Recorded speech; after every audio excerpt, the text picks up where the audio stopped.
안녕하세요. 정치화법 파트 2 배호진 쌤이에요. 반갑습니다. 오늘 다뤄볼 이야기는 조금은 끔찍한 이야기입니다. 미뇨네토의 비극이라는 이야기예요. 어쩌면 알고 있는 사람도 있을 거예요. 유명한 이야기거든요. 마이클 샌델의 정의란 무엇인가 라는 책에서도 소개가 되었고요.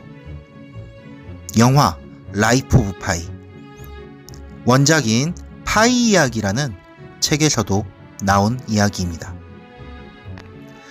그럼 시작해볼까요? 1884년 미뇨네토는 요트 한 척을 영국에서 호주로 옮기고 있었습니다. 대서양을 건너서요. 그런데 안타깝게도 이 배는 난파를 당하고 맙니다. 구명정에 타고 살아남은 사람은 4명. 선장인 더들리,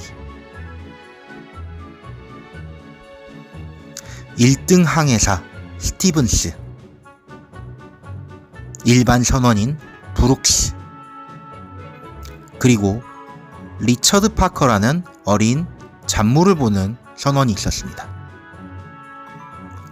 작은 구명정에서 살아남은 4명은 구조만을 기다리면서 버텨야 했습니다.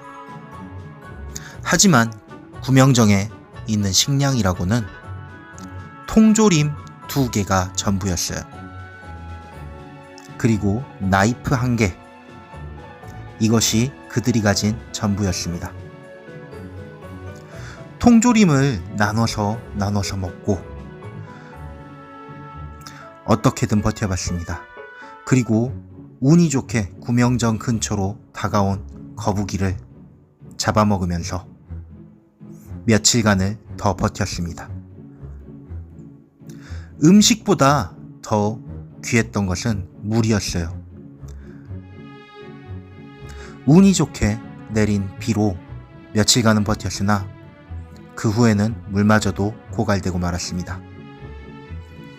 선장인 더들리는 선원들을 책임져야 한다는 생각을 했습니다. 그래서 당시의 관습대로 나머지가 살아남기 위해서 죽을 한 사람을 뽑자고 제안을 했습니다. 제비뽑기로 말이죠. 하지만 선원인 브룩스는 격렬하게 반대했습니다.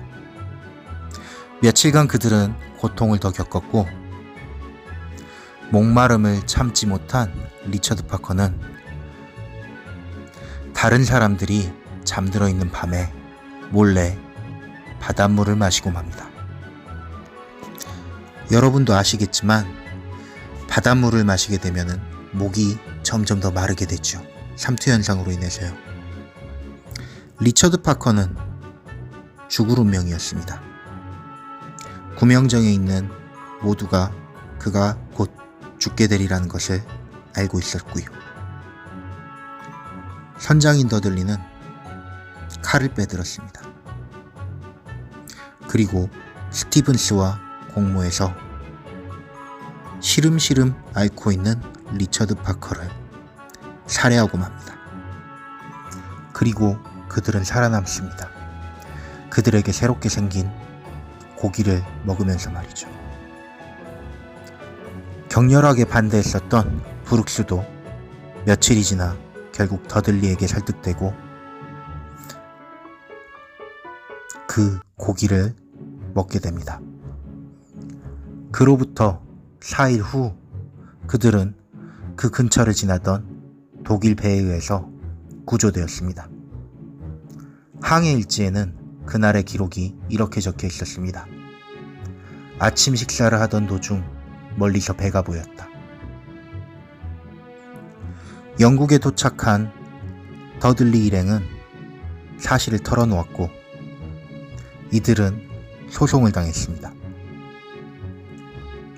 식인 행위에 소극적으로 가담했던 브룩스는 기소를 면했지만 선장인 더들리와 1등항 의사 스티븐스는 살인죄로 교수형을 선고받습니다. 그리고 수감 6개월 만에 그들은 석방이 됩니다. 이 사건은 1884년에 일어난 사건입니다. 만약 2020년인 현대에 이와 동일한 사건이 일어났다면 어떤 판결을 받게 될까요? 여러분의 생각을 들려주십시오. 토론 전에 꼭 교과서 152쪽부터 153쪽까지를 읽어보도록 하세요. 그리고 오늘은 한 가지를 더 이야기해 볼 건데요. 최근 가장 화제가 되고 있는 드라마 부부의 세계에 나온 대사입니다. 선생님도 이 드라마를 보지 않아서 정확한 상황은 알지 못하지만, 그리고 안타깝게도 19금에 걸렸다고 하네요. 그래서 여러분도 보지 못하는 드라마지만 기사를 보다가 이 대사를 보고 이 얘기는 한번 해보고 싶은데 하는 부분이 있었어요. 불륜을 저지른 남편이 부인과 다투던 중 한 대사인데요. 사랑에 빠진 게 죄야! 라는 대사입니다. 혼인한 상태의 남편이 불륜을 저질렀다. 굉장히 나쁜 놈이고 때려 죽일 놈이지만 안타깝게도 범죄는 성립되지 않습니다. 왜 범죄가 성립되지 않을까요? 교과서 150페이지를 보시고 범죄의 성립 요건을 찾아보신 후에 어떤 부분에 속하지 않는지를 간단하게 찾아봅시다.